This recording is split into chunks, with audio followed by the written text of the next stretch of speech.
magastos ng malaki sa pagiging fanay nila. Totoo. Meron akong share. Wow, Go. nag-share. Pagka nalulungkot ako, or pagka parang feeling ko parang hindi na naman ako, meron na naman akong ginawang mali. Kasi nagko-collect ako ng mga photo cards. Doon sa mga hindi masyadong fan, hindi nila naiintindihan, ba't ka gumagastos ng ganyan kamahal para sa isang papel? Pero hindi nila, ay, may mga K-pop, oh, bakit di nyo kaya?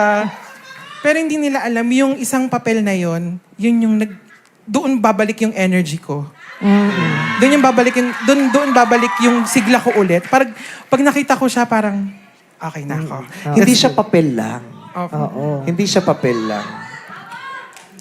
At hindi nila maiintindihan kung hindi sila naging fanboy or fan. Oo. Diba? Totoo. Kaya, gets ko yan.